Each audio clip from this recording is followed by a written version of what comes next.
बुझतारू नैनो हर बारू अभी तू कनिया मन खस काहे कोइले बारू ये धनिया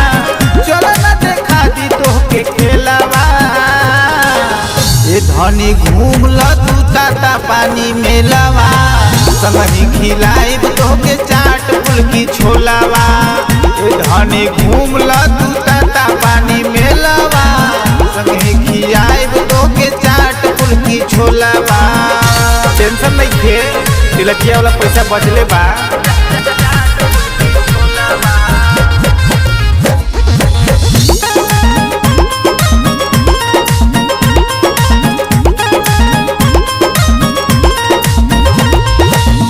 शिव शंकर के मूर्ति के देख ली हो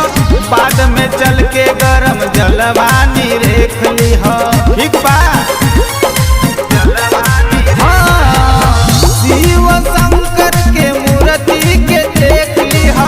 बाद में चल के गरम जलवानी रेख ली हो थोड़ी हो न साथ हो धैले रही हाथ हो थोड़ी हो न साथ हो धैले रही हाथ हो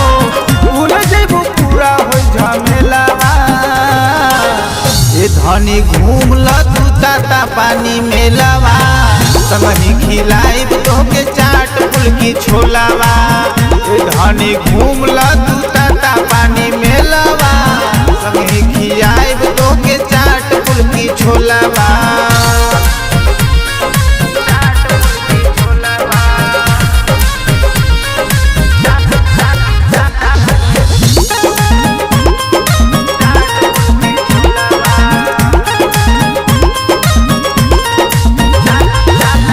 देवरू जवाला के किनी हो निशानी तोर हो सिंगार अपन ली हो रानी पैसा की कमी नहीं के धनी देवरू जवाला के किनी हो निशानी तोर हो सिंगार अपन ली हो रानी सैया विकास हो पूरा दी है आस हो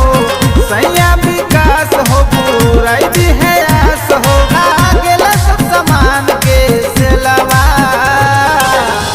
धनी घूम ल तू ताता पानी मेलावा संगही खिलाइब तोहके चाट फुल्की छोलावा ए धनी घूम ल तू